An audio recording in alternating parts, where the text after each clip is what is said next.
United States of America, and to the republic for which it stands, one nation, under God, indivisible, with liberty and justice for all. Welcome. Note that Councilman Barnard is absent tonight. The Open Meetings Act is posted on the wall over there and is accessible to the members of the public. The first item is a great item to start off with and one of the pleasurable more things to do. We have three gentlemen from the Saratoga Club here, I believe, to step forward and give us a donation, which is very appreciated. Can I say something? Absolutely. and then we got to do pictures. Yeah, okay. It'll only take a half hour, 45 minutes. That's fine. That's fine. We got time. Like you said, we represent the Beatrice Saratoga Club, and we're here to publicly thank the mayor, Tobias, and the city council for allowing us to go in with cooperation of the city to put new playground equipment at Saratoga Astro Park. And we raised $85,000, and we're very proud of that. And also like to thank Mark Pethod and Amanda Kuhlman, who really helped me with some of the grant writing and so forth. All the money was raised here in Beatrice. I'd like to thank them too. We got grants. We had individuals, businesses, service clubs, and it was all raised in Beatrice, and foundations. And so it was a lot of work, but it was easier than I thought it would be. But we just want to publicly say this because when we all work together, good things happen, and that's the main reason. Instead of mailing a check in or something to you, we wanted to thank, and we hope we can do more things with you at maybe at Saratoga Astro Park as the years go on. John can tell you, well, I'm Greg Leach, John Daggerford, and Brian Behrens. I just meant to do that. I live a block from there, and you go by there, and it's just amazing how busy it is now. And then and the city worked with us on the splash pad, and it's amazing also. Put the two together, it's great. Do you have anything you want to say? Well, I'd just like to say thank the city. I think the addition out there at Astro Park is unbelievable. The day after Christmas, as you all know, is a fairly nice day. I had all my grandkids out there from Oklahoma. They wanted me to turn on the water.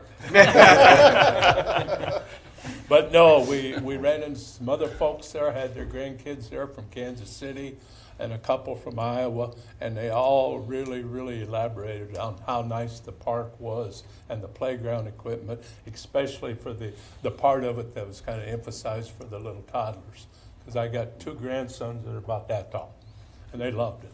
So, thank you. Yeah, during Christmas and Thanksgiving, there was a lot of out-of-state and out-of-county cars there with their grandkids, that's for sure. Didn't matter if it was cold or, Christmas was nice, Thanksgiving was a little cold, but there were people there. So, Got to say something, Brian. No, I'm good. There you go. Well, we told him just not here to. for moral We support. told him not to.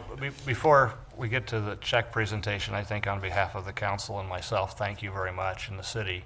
It's been a great partnership, and like you said, between the splash pad, I think restrooms, and a playground. Somehow splash pad, playground, and restrooms go together, especially with toddlers. So that's a great thing. So we really appreciate it because it really has made that a pretty special park for the city of Beatrice. We also want to thank you for the cooperation we have a Saratoga cabin out there at the Chautauqua, and John's in charge of that, and it's busy almost every weekend now, so we appreciate that. You guys said you wanted to help more, maybe in the future. We have great parks, but we could use some help, any help you want to give us. Great. So now that it's kind of off there, was the 85,000 your target, or did you raise above it, or It was supposed to be half, 85,000 was half at that time 2 years ago. Right. It wasn't half now. Okay, yeah. I'm just curious. Yeah. We want to, right here's fine. Good looking guys in the middle. The check's upside down, Greg. Check's upside down, Greg.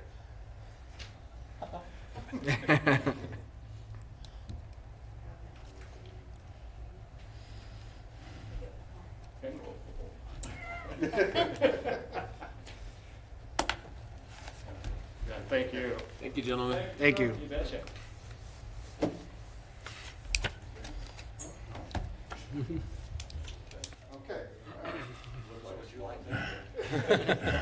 Should we cash that right away, or?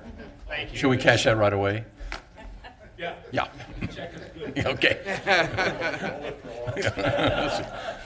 You notice I passed that off right away, so I don't have it.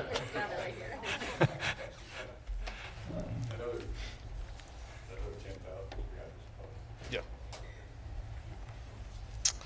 All right, now to the consent agenda. All items under the consent agenda are considered to be routine by the City Council, will be enacted by one motion. There'll be no separate discussion of these items unless a council member so requests.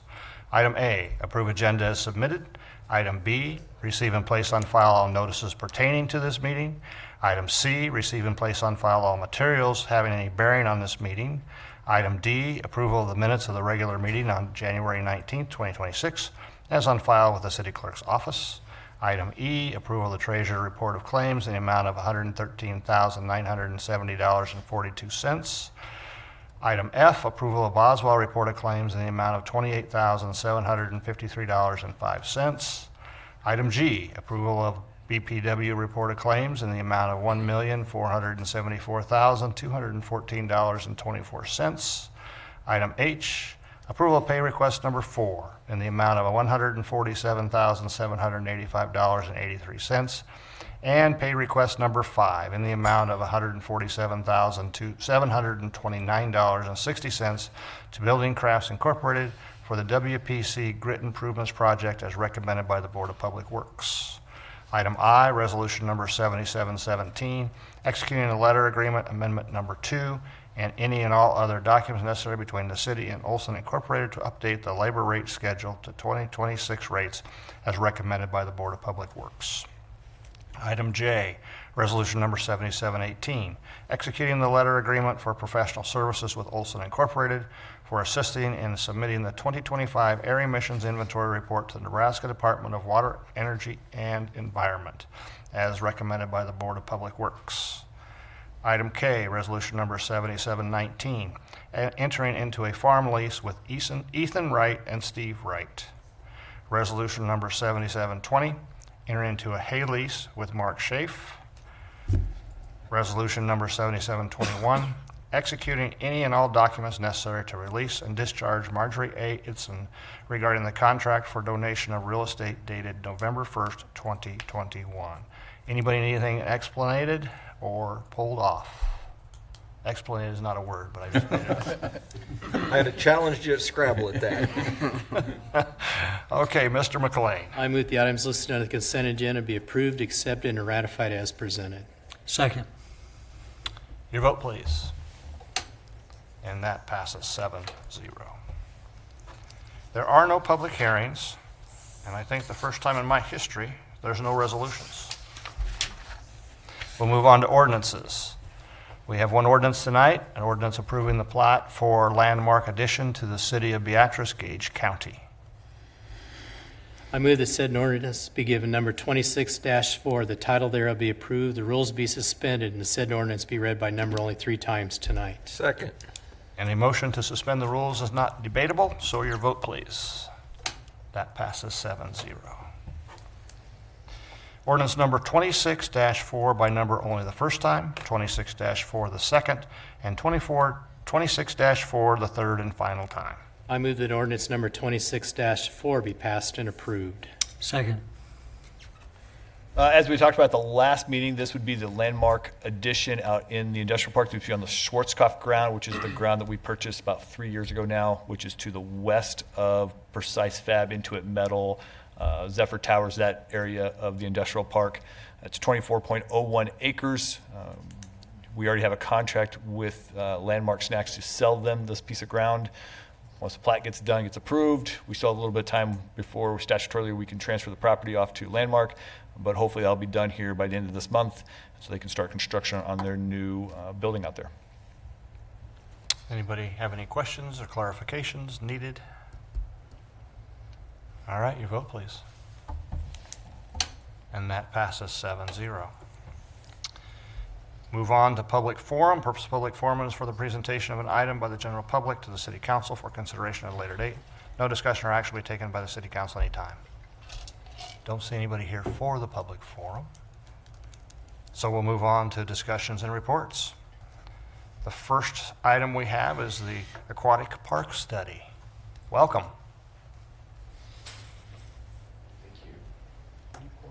We sit or stand? Oh, sit down. Whatever you're more comfortable with. Start sitting. Okay. All right. Thank you, Mayor and Council. My name's Kyle McCauley. I'm with Water's Edge Aquatic Design. I'm here to review the aquatic study that we conducted, answer any questions, talk about the different scenarios that were developed through the process, and anything else you may want to discuss about the project. So just to kind of give you an overview on the project. Do you want me to click or just? I think she's got it. Oh, okay. If that works for you? Yeah, no, that works great. I just didn't know if I was supposed to do the clicking. Yeah, so just to kind of give you a background on the project. So we started with the conditions assessment. So we visited the pool 2 times. One was empty and one was full. Staff were kind enough to chauffeur me around during both of those times to walk me through the buildings, the changing spaces, the mechanical rooms, everything, concession stand, staff area. Then we proceeded out onto the pool deck and walked around the pool and the amenities there. During that time, that's also when we catalog any items that they've done or repaired or needed repair. So that was the first part of it.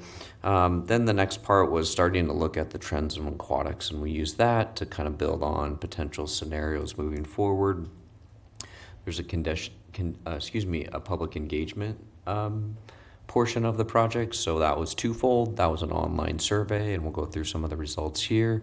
And then there was also 2 public meetings at the library for members of the public to come give us input, provide comments, questions, concerns. And then from there, we developed different concepts, working with staff, presenting those at the second meeting with the public to get their input, and then, just wrapping it up here tonight. So the next slide kind of gives you kind of the sequence of the process. And then going through, I kind of wanted to walk through some of the different aspects of the pool, but the facility was built in '98 and has been in operation since. You can see as we go through these slides, will show you just some of the bullet points, and if there's something specific you have a question on, feel free to stop me on it. But the main pool was part of that initial construction, as was everything else we have assessed. Structurally, we saw some deterioration and some movement in the concrete basin in various parts, mostly due to freeze and thaw of winters, in addition to some movement potentially from the groundwater that's on the site. So if you're not really familiar with the site, there is groundwater that's not all that deep, and to help address that, there's a big lift station just to the east of the main pool basin that helps keep water away from the pool so it doesn't pop out of the ground or doesn't cause movement. So that's what that comments there. The next few slides just kind of show some of the color deterioration, or the color changing of the efflorescence in the concrete, mostly just due to the life of the pool.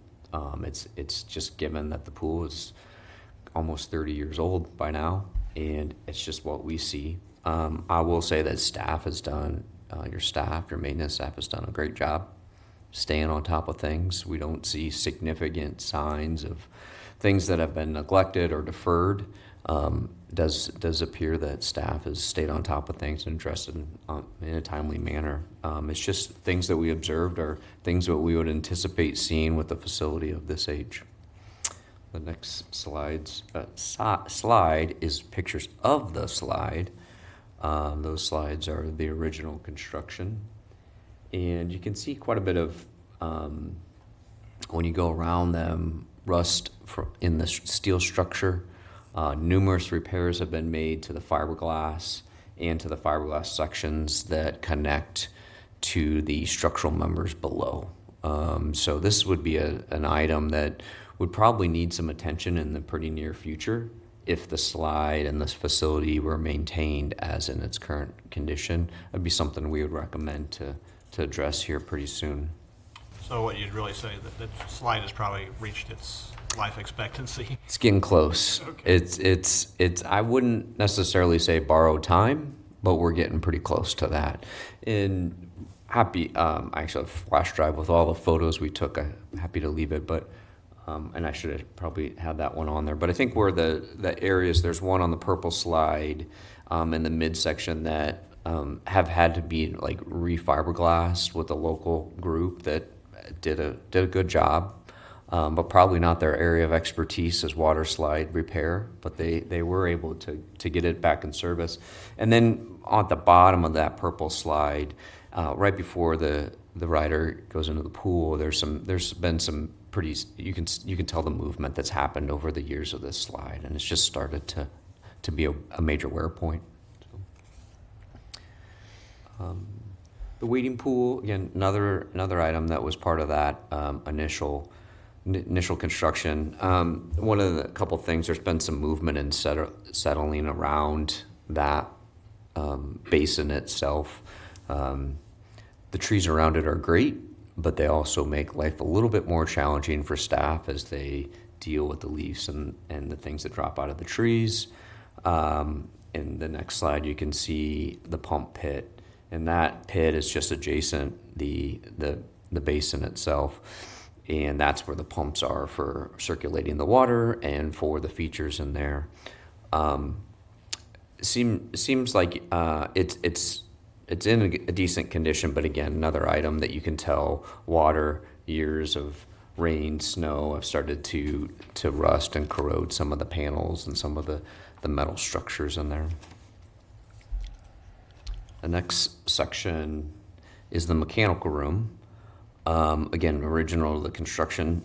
Some of the main things that you can tell in there, the filters are the original filters. And we typically expect those filters to go 20, 25 years. So we might be on the downslope of those. But they do, the water quality, the water treatment that we looked at on the records seem to be indicating that they're performing. But usually where we see the decline of it is the steel itself, the steel tanks that they're made of. Those just start to wear and corrode. Around the room, on the next slide, you can see some of the deterioration around in various parts of the valves are original, still operable, but you can see corrosion on it. The middle slide there are the pipes that go back out to the pool.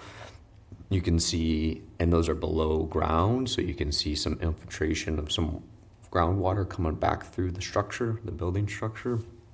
Not any significant structural movement, but you can see that water has come through at some point throughout the facility.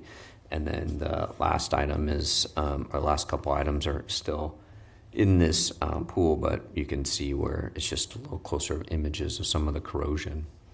The next slide. You can see the water makeup lines. Some of these valves, the red-handed valves, have been replaced by staff throughout the years, so you can see an indication of some of those repairs that have made throughout the life of the facility. Excuse me. The next slide is, the next few slides are about the buildings themselves. Again, part of the original construction, there was a freeze in a line of a water line that went from the changing space area over to the concession area, so that line was redone. You can see it overhead, but that was part of some work that was done a few years ago. The floor in the pool, in the changing spaces is new. That was recoated here recently. But on the left, you can see maybe some movement of that central entryway structure, where you can see the masonry units have separated a little bit, just probably due to some movement of the structure. And then, just some minor chips and cracks along windows and windowsills. So that, here's some mechanical on the left, staff area in the middle, and concession, obviously. Again, a bunch more photos if you want to look at them all. The next slide was not work that we did, but was work done by the city's ADA audit. I can't remember the date. JEO did it, And that was 2 years? just this last year. Last year, okay. So that was supplemented into the report, items that was identified during that evaluation of the city's ADA compliancy. And those would be things that we would anticipate being part of addressing, depending on what path is chosen to move forward on. I was going to get into public engagement, but didn't know if anyone had any questions about the conditions side of things. Keep rolling. Okay. So public engagement, again, online survey, 2 open houses. Staff was great about helping us push that both the survey and the notification of the of the meetings. You can click the QR code, but I'm pretty sure it'll tell you that the survey is inactive. So you can't add your vote anymore. Here's a summary of the report, of the online survey. So we got good participation. The majority of people were residents of Beatrice. And a good portion of people had strong support of the facility. So we asked those questions.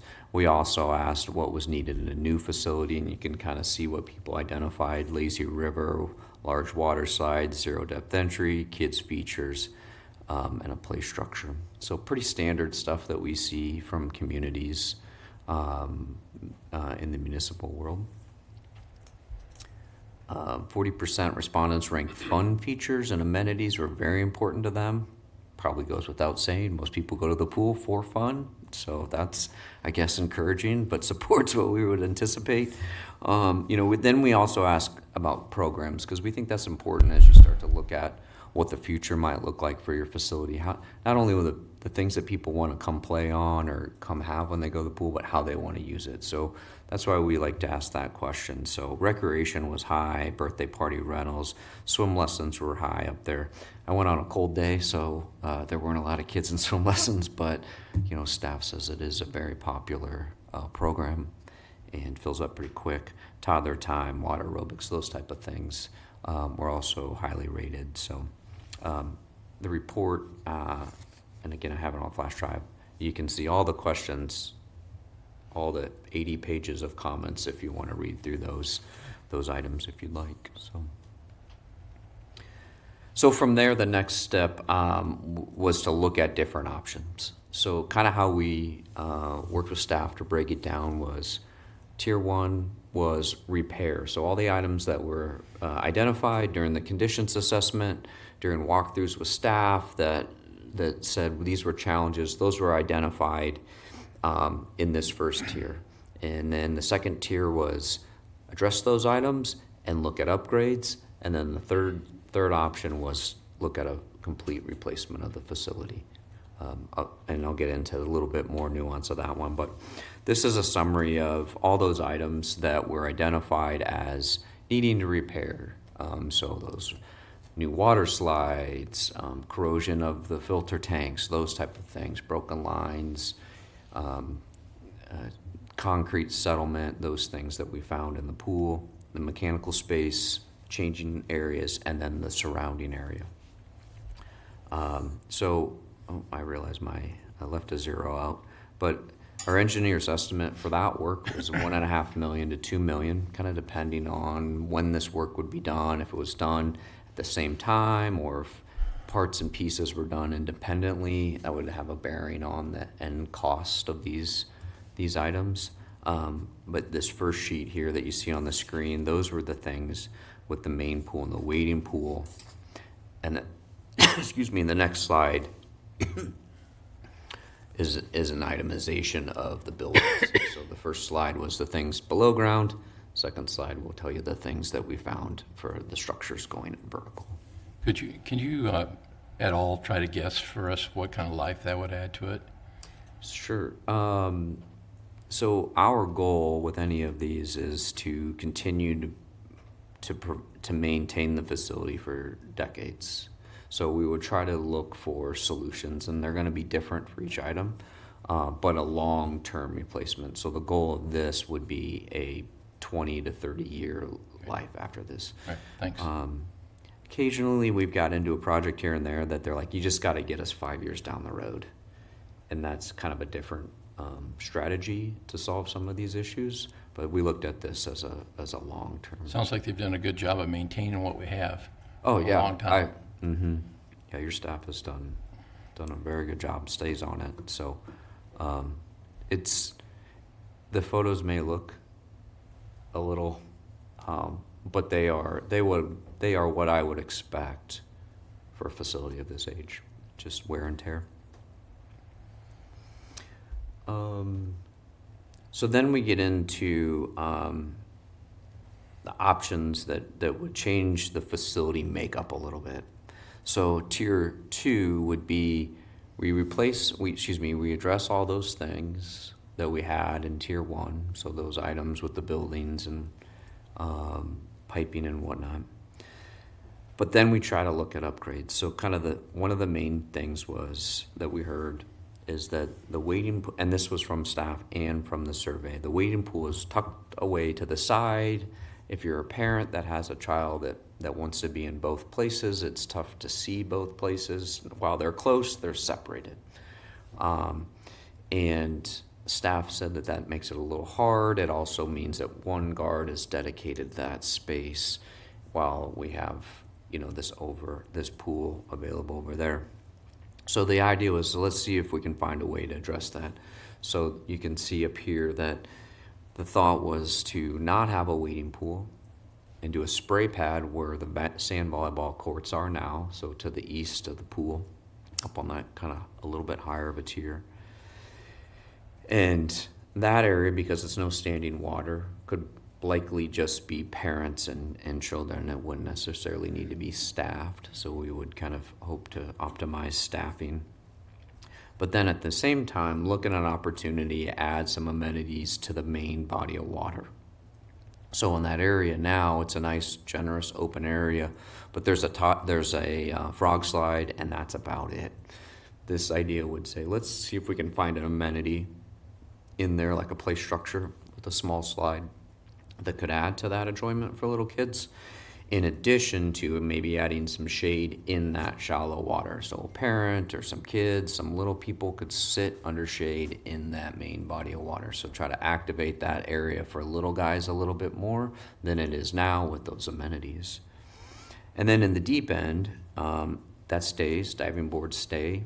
They likely would need to get new stands and new boards, and then a new slide package.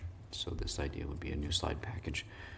This concrete shell, from what we've seen, is in good shape, and we believe can be maintained and repaired and give you many more years to come. So this is based on the notion that structure stays. We address the wading pool, and we add some more amenities in the shallow water.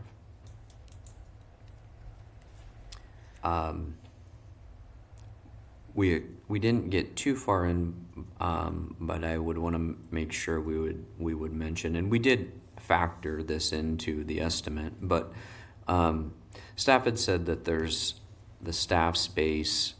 They would maybe like to see it reconfigured. Concessions is pretty small for the amount of concessions that go through, and then the lifeguard area to the break area is separated. They would say that might be something that they would ask to have addressed. So interior of the building, we would anticipate doing some upgrades and some adjustments too. On the next slide is just a kind of summary of that. So all in, again, some of this is going to depend on when the project's done and what finish levels picked. I kind of look at it. We have to have a conversation about what trim package you want on this. So that's where that variance kind of comes in addition to when this project's done. We estimated this in today's dollars, but we still kind of have some unknowns on truly what those details get into. But that's the estimate that we have is 6 to 8 million. And where we got that number, that's based off of recently bid projects. We take those values that contractors give us when they bid the projects, and we look at them. Here's what they're paying for water slides. Here's what they're paying for concrete. Here's what these amenities, shade structures are coming in at bids. We just in October, bid a project in Grand Island, so we used a lot of that data from a company out of Lincoln that did that won that job. So that's where those numbers come from. But if you want more detail. And it also depends on when the construction time period. Yep. So, speaking of that, specifically, our intent would be if and when and how you choose to move forward, we would look to try to do the engineering work and the design work and the permitting through the state prior or in a time frame so that you could finish a swim season, close, and have somebody mobilize pretty much right away and start that construction for the following year. Some communities decide they might shorten their swim season to say August 1st. School start earlier, lifeguards go back to school, whatnot. So we look to have that contractor agreement signed and all the paperwork done so that they are ready to be on site, move a trailer and start demolition or whatever the scope is. So that is done. So that's the goal on both of these. I'm on the committee, and we've had these, you and I've had these conversations. But I want to make sure the rest of the council understood. Absolutely. Yeah, it's I'm happy to talk about sequence and timing, and we spoke your grants for your playground. There's grants available. I know Beatrice has gotten some of those, so that can play a part into it also. So that's tier 2. Tier 3 would be a replacement. I'm going to caveat that slightly. Is what the couple things here is this was looking probably way more heavily on survey results. So if you remember back to that, Lazy River was number 1. So we thought, let's find an opportunity to get a Lazy River in there. We didn't decide. We show one, but that thing can be shortened or lengthened, I guess, if you want. But when we get into that, we would really want to have a conversation about how many lifeguards it needs to take to operate an amenity like that. While lazy rivers are great, we wouldn't want to build it so big or design it so big that you don't have enough staff to operate it. So that's where this operation performa that you saw on a previous slide, we would want to try to dial that in as we go and figure out the next steps. What does this concept look like? What does it cost to operate it for your staff, for water, power, all those things that cost you to operate a facility like that? So you'll see a lazy river. Doesn't have to be this lazy river.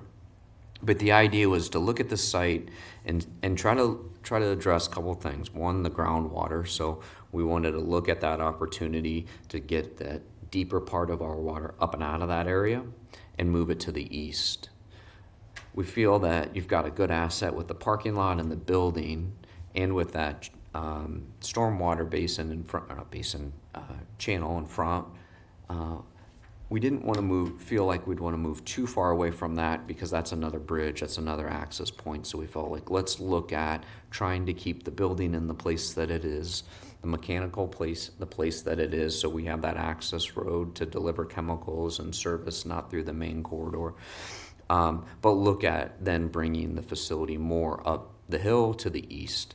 And so the idea was you would enter through the building like you do now. Right away would be a shallow water pool. So we would try to have a pool for the kids, gentle slope in. A couple laplings could be in there, but shallow water right away because that's the lowest part on the site. And then as you go back east and a little to the north, that's where the lazy river would be. And then a third body of water that would be deep water. So we would put the diving board, could do some climbing walls. We can do a couple different amenities, multiple amenities in there that would be a little more high active, a little more the thrill seeker, preteens, teens, those kind of amenities. We would look to kind of bring those away and separate them from that shallow water where the little folks are. So that was kind of the guiding principles of this third option. Again, you've got a great park, a great trail around the park. We're trying to stay within those and utilize parking as you have it now. If you decide we want to flip that, we don't like the parking or something, can look at different scenarios there, so. This scenario is the 9 to 11 million, so that goes up. We got more bodies of water, we have more amenities, we have multiple water slides in this scenario. We have just extra more shades, all that stuff just grows as we look at this third tier, so. And that is what I have presented, but happy to take questions, comments, concerns. Any questions? So, the slide package, point that out, where would that be? Would that be in the deep water area? This might probably will stand. Yeah, go ahead and pass.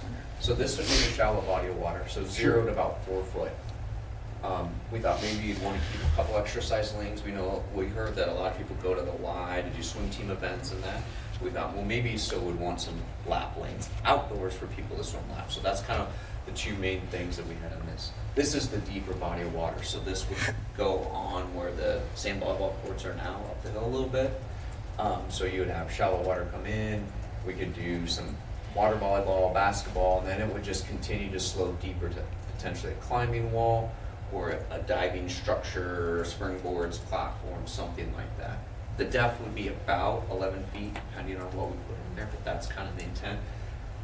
And then we have a water slide package on the lazy river. So this is your lazy river, and then we have water slides plunging in. And we also found an opportunity. These are slides that don't plunge into the pool.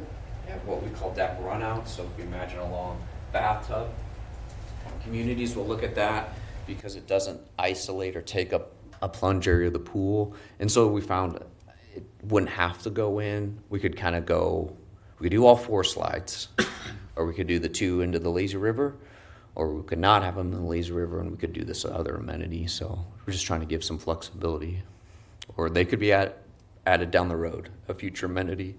Some communities we work with say, hey, can you plan for add some bells and whistles down the road? So. Okay, thank you. Mm-hmm. Yep. So, like I said before, I'm one of the members of the committee, and I hope the others chime in here too, but this group, Water's Edge, was really good to work with. You guys were super good to work with. And just so the community knows, this is all they do. You know, when we hire JEO to do things, they do all of this. These guys just do pools, and it showed. Very knowledgeable. There wasn't a hesitation about answering questions, and they can show us what worked in other communities and what didn't work in other communities. So I just giving you a little pat on the back there. And the other thing I wanted to say is, you'd mentioned it earlier about our staff. Mark Peathout is the head of the parks. He does this. It's one of the things that he does. He doesn't do all of it, but I use the pool.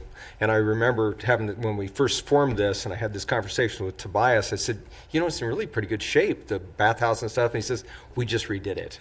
So it's closing in on 30 years old, and by the time we get that, and I'm going to ask Tobias to explain that in just a second here, it's going to be over 30 years old. I was on the original committee when we built this water park, and they told us that it would last about 20 years. So by the time this is done, it's going to be 10 years past its lifespan. So and that's kudos to our departments and the people that maintain it. But I did want to ask Tobias to explain a little bit about when this is going to be done, because we have this hearing, we have them come, and then people think that in the spring you're going to start moving dirt, and that's just not the case.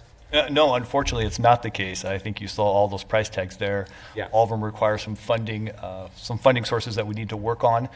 Most notably, the one that everybody thinks of is the sales tax issue, right? There would be a vote of the people. But first, we need to have the fire station pay off their bonds before we look at that revenue source there. So if you're looking at that one, you're looking at 2030, maybe 2029, depending on kind of when everything comes due on the fire station bonds. But yeah, unfortunately, right now, it's one of those that we're trying to get everything lined up and get planning ahead. If we know some pricing, then we can work on finding funding sources, whether that's the bond issuance, whether it's grant, whether it's fundraising, how that works. So we can be ready to go, hopefully to break ground in the next couple of years. But we're just right now kicking the tires, doing our due diligence, and find out what it's going to take to do it.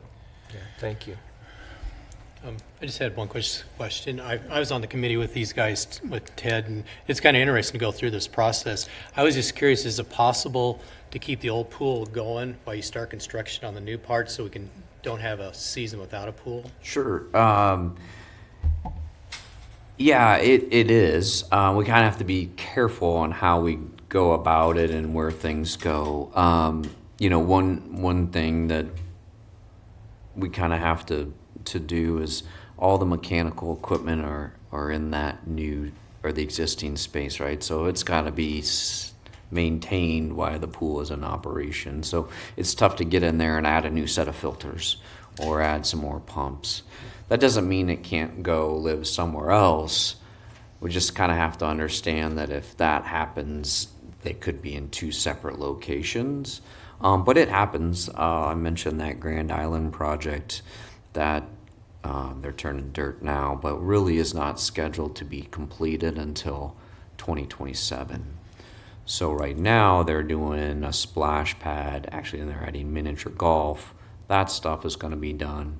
They're kind of going to reduce staff or their construction forces through the summer, but they have some other items that they can address throughout the season and then really pick back up after this swim season coming up. So there's ways to do it, We kind of phase it in. and we just want to spell that out to a contractor going in, and a lot of times it's just having good conversations about sequencing, safety, making sure public can know where they need to go and not go during those times. So it can be done.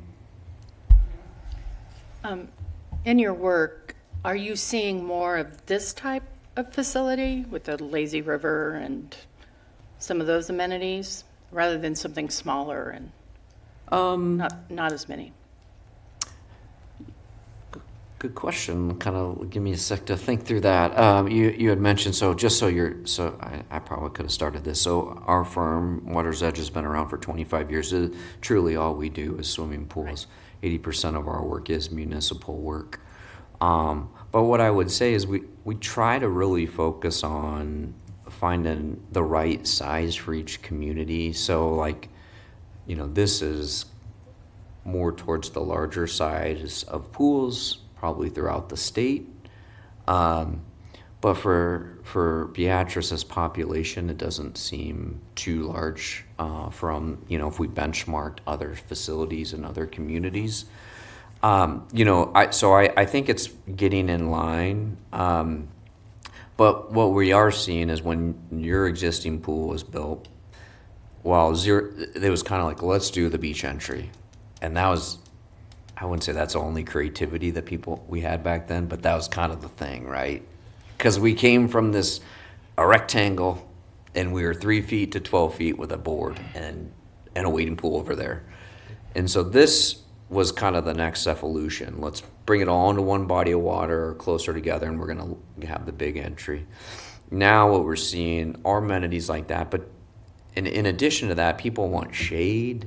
They want spaces where they feel like they are part of everything, but they kind of can feel safe. Like one thing that I think in the way the pool is configured now is, as a parent of a 6 and a 3-year-old, that they could just kind of get themselves down to the deep end. There's no barrier.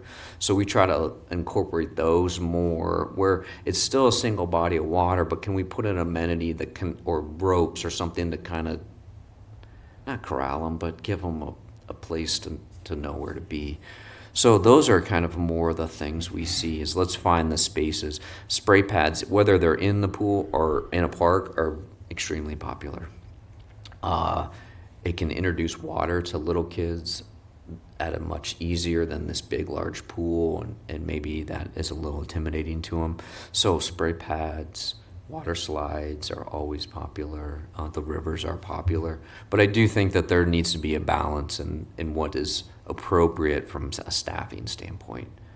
I do. My concern with either one or two is that we're still behind a bit in what is popular and what people want. And I read the comments. You had given us the comments that people made, and over people listed some of the other communities and why do we have a pool less than some of these smaller communities even. So, you know, when we built that, it was fabulous, right? We had Riverside. This was so much better than Riverside. And Riverside only lasted 30 years also, correct? I believe so. Yeah, it was a 30-year pool and we thought that one was really old when It we was replaced really it. leaking water. Yes, it was. We were putting. It was a really bad spot for a pool in Beatrice. Anyway, so, you know, even if we spend 6 to 8 million, it just seems like we're still going to be behind. So that's a little bit of what I'm thinking when I look at this. I look at this and I think, ooh, I could go here and go down the lazy river and be perfectly happy. I can't tell you the last time I was in our pool that we have now. So I do think it offers something for everyone, maybe.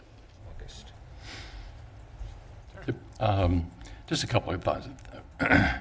So I was not on the committee, so just announcing that, I guess. But so I want to thank the committee for working on it first, and especially the public input. That I also looked at it. I was surprised how much public input, considering how much we get for most things. You guys did a good job of getting public input, I think, here. But I was just curious, did the committee actually say we lean towards tier 1, 2, or 3, or take a position on that, or it's like we'll wait until we get closer to the funding, or? There is a preference. There's a Yeah. preference. All the money we can get. 3 is probably the preference. Yeah. So, yeah, 3. So we looked at them 1, 2, and 3, and of course, what everybody on the committee wanted, they wanted number 3, and they wanted to pay for number 1. So, of course, I think that's pretty accurate, isn't it, Tobias? So we just told Tobias to figure it out. Yeah. So, yeah. Well, I mean, if tier 2 is going to be maybe $8 million, and tier 3 on the low side was going to be 9, there's no question. If you're going to spend $8 million, we looked at it and you thought if you're going to spend $8 million and you're not going to get, the one big driver was the lazy river. That was, you know, almost as you read the comments, there was probably 90 or 95% said that that's what they would like to see. So you can't just build one of those standalone, but if you're going to spend $8 million as opposed to $11 million, and you know, not saying $3 million isn't a lot of money, but if you spend the other $3 million and make it a destination. Because when we did this in 98, well, we started doing it in 96 and we built it in 98. We started talking about it in 96, built it in 98. We thought this as part of a tourism package. You know, it wasn't just drawing people from the other communities, which we hoped for, but now the term is a little staycation. So we want to make sure that we can keep people in Beatrice, spending the day, that live in Beatrice, spending the day in Beatrice and spending their money here in Beatrice where we get sales tax revenue. So that's all part of those things. So, but yeah, we wanted 3 and we preferred to pay for 1. That was the short answer there. And I would say that I think from the comments that we are seeing some of that leakage. People here going outside of Beatrice Yes. for some of the other amenities. Yep. Yeah. Yeah. Yeah, I think there might be a 2.5 option, and you know, you could keep slicing and dicing this.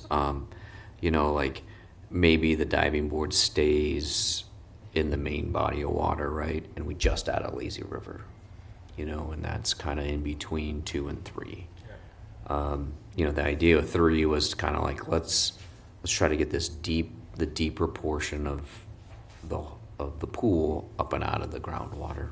So there's other ways to achieve that goal, and we do this pretty, you know, where say, okay, we've got this as our budget, and we just start working this back and forth, and we take these as the start point, this public input, and we start just honing this into what we collectively decide is the final solution.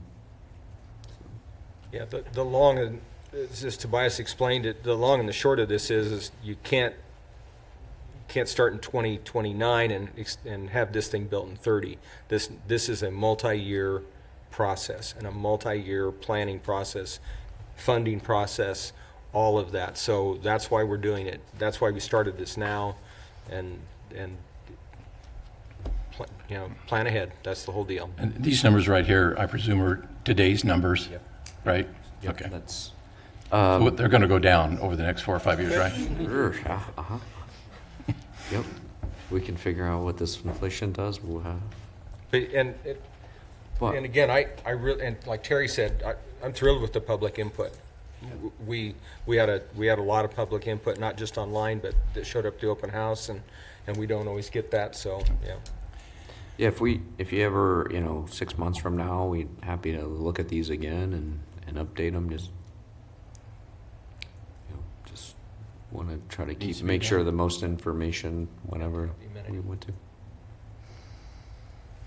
Yeah, I would say, first of all, thank you very much. The work is yet to become with the committee. I think we learned if another government shutdown doesn't come about, that we may actually see our $22 million grant. And one of the reasons, that was for the downtown reroute. Sorry, not swimming pool. All But- kind of. But I think we learned, if anything, if you have a master concept plan, it's easier to get grant money. Yep. And so I guess I would encourage the committee to continue to meet, maybe ferret out a little bit what we want. And I think everybody here feels the same way, that for an extra $1 million or $2 million, you're going to get a lot bigger bang for your buck. Yep. So I think it's important, though, by the time we kind of get to the end of 26, we're in a place where we've kind of decided and let our grant writers go to work and give them the material they need in a master plan. So I guess I'm not on the committee. I just want to challenge you with that, because I think that's the best way to address this, is to move forward and have a master concept plan that we can send to Washington to our folks and say, this is what we want. And we'd like some help. That's right. Okay. Thank you very much. Thank you for coming. Absolutely.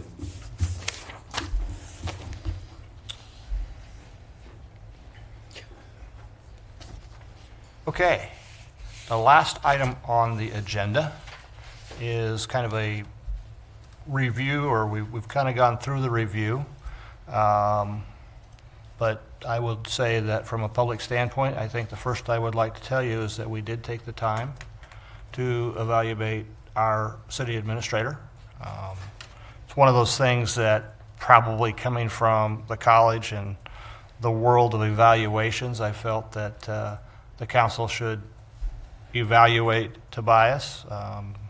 As he said, this is the first time in ever for us, but I think it was definitely the right move. And so I just want to share with the public just a little bit about the evaluation, then read a couple of statements. Number one, I think it turned out very positive, and that is really not a surprise, because he's put a lot of effort into this community, and planning has been a goal to make a lot of things happen. If you look at the 10 categories, and by the way, this is not my survey. This survey was done by the organization that kind of manages as city administrators across the country. That way, this was a little more valid than the questions that I could write. Just as a sidebar, writing evaluations are difficult to make sure that they have validity, and so this one has the validity that I think we needed as we went through that. So we basically went on individual characteristics, professional skills and status, relationship with elected members of the council, policy execution, reporting, citizen relations, staffing, supervising, fiscal management, community, and then an overall evaluation score. These are scored on a 1 to 5 scale. As you can see, everything there is right around that 4.5 to 4.7, I think was the 7.3 was the highest. So we're really in a good spot with our city administrator. A couple of things I would say about that up there. I think overall citizen relations at 4.42 is a really good score. I think one of the things that the community needs to know is that a lot of times community members will ask us to do something for them, and unfortunately we can't. And a lot of times the person that says no ends up being the city administrator. So that's a tough place to be put in. That's what a lot of city administrators get put in. But I think that's one of the things that we just have to say up front. It could be timing, it could be ordinances, it could be legal matters. I know one of the most frustrating things that some people have is, why is the grass taller than 12 inches?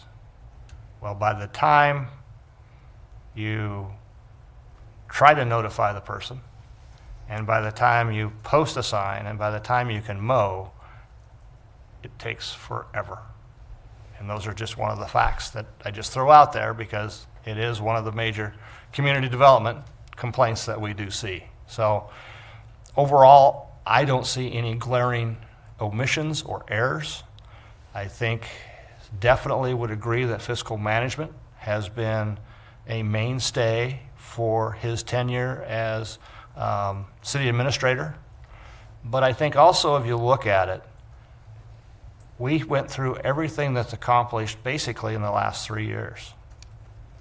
And where we're at now is posed for this community to start to grow. If you think about how quickly we developed the lots for the housing. You know, we sit up here and we make decisions about, hey, where we might maybe like to go with Tobias's input and guidance, but then he and the department heads really go out and make it happen. And so we have to realize that they are really working hard. And I would say this evaluation reflects also the quality of our department heads and the quality of our employees that we have for the city of Beatrice. That's what's helped drive it. That's what's helped you. But it also is, I'm a planner, but I will tell you, having a planner in the skills of a city administrator really goes a long ways. Because right, like tonight, we're looking at something that might happen 29 or 30. And so we have to start looking now. Will happen. Right. Numbers tell you a little bit, but I'd like to just share on the next 2 slides a few comments. And these aren't all the comments that each city council member wrote, but those are in the performance appraisal and will stay there. First one is Tobias is a major asset to the city. I think he does his job very well and exceeds most expectations. Next one is the ability to understand the city's needs and find ways to get there is amazing. We have 8 people plus me who have lots of ideas to get done. And he has to prioritize those, but he does figure out a lot of how to get a lot of that done. And that is a talent. Strong leadership, well liked by the city employees and department heads. I can tell you that I typically bombard his department head meeting. Today was no exception. They are productive but lighthearted. I think we laughed more today than we did in a lot of sessions. And so it is a collaborative effort. And so when you think about leadership, his leadership style has fostered a strong working relationship with a lot of people that are employed by the city. And the last one can't be overstated. Tobias has a very good handle on the city's finances and will never put the city at risk. We hear about cities running out of money. We're not one of them. And we certainly are going to have some challenges as we move forward, because a lot of the bills in the legislature would like to take money away from first-class cities and use that as a way to cut the taxes in the overall budget. So there's going to be a lot of things we have to continue to work on, but I can tell you that Tobias has already taken several steps forward to figure out where a shortfall could be taken care of in the general budget if it needs to be. So we'll move on to the next slide. Just a couple of things from the constructive feedback, and there was a grand total of 7 of them. Some of them were kind of duplicates. This probably is one about talking about the grass. Probably should take action a little sooner when people are in violation of codes and ordinances. But I will tell you that he does try to give people a chance to get it done. And that takes a little bit of time. But from my perspective, that's customer service. And that's where you need to be in anything that you do. And then the next one is make sure that all information provided to the council and the public is complete, accurate, consistent, as differences can undermine confidence even when unintentional. That's one of the wonderful things about communications. It's easy to get the communication, so it's not quite right. But I think Tobias does a great job of trying to get it right. I think we all try to get it right, and we're all human, and sometimes it doesn't go across that way. So these are not identified to any council member, but I think that was a great observation and something worth noting. So I think we have a couple of things to read, and if anybody has additional comments, you may. But I will start off. I'd like to make a statement of appreciation and confidence in our city administrator. I'd like to express full confidence in Tobias. Mayor Robert Morgan, wish to express my full confidence and deep appreciation for our city administrator. His exceptional leadership, unwavering integrity, and steadfast dedication has played a critical role in advancing the vision and the priorities of our community. During my term as mayor, our city administrator, Tobias Templemeyer, has demonstrated an outstanding ability to navigate complex challenges with clarity and fairness. The approach has not only strengthened city operations, but has also improved overall efficiency and ensured the resources are managed responsibly for the benefit of all residents. And Mike, as the council president, has... On behalf of the City Council, I further wish to express their full confidence and appreciation to our City Administrator, Tobias Templemeyer. His leadership, integrity, and dedication have been instrumental in advancing growth within our community. Through a collaborative approach, sound decision-making, and steadfast commitment to public service, Mr. Templemeyer has strengthened city operations, fostered transparency, and promoted fiscal responsibility. He has been vital in helping Beatrice plan for the future by securing clean water for both current and future generations, as well as securing electricity for residents at a fair, equitable, and affordable price. The City Council and Mayor are proud to support Mr. Templemeyer's continued work in guiding Beatrice toward a vibrant and sustainable future.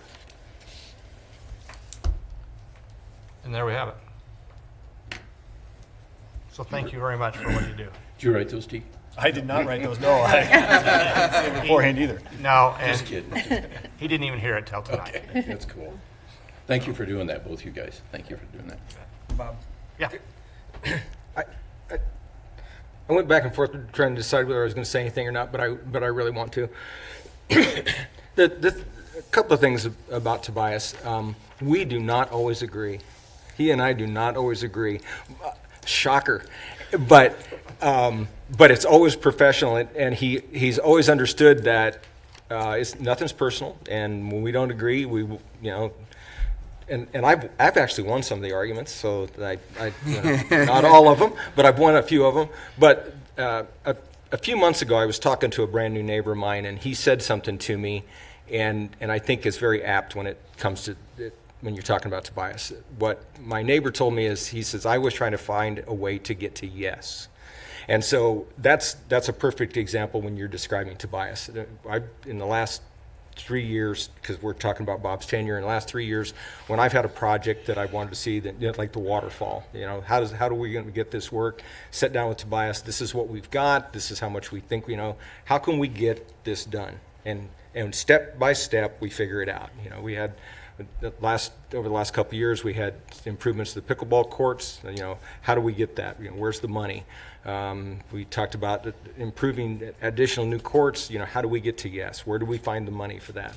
Because it's easy for me to look at the budget and say, it's right here. Let's get it right here.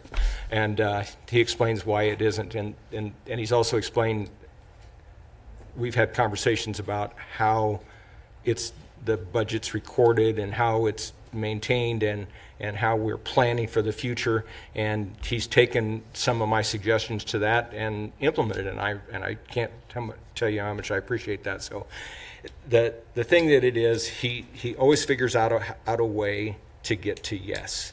And be it a sewer project on Lincoln Street that we certainly didn't agree on, but it's all done, and everybody was happy when we walked away. James and Tobias not necessarily so, but he always gets to yes. So that's what I wanted to. I had to throw in one that I won. So there. About that one. Yeah.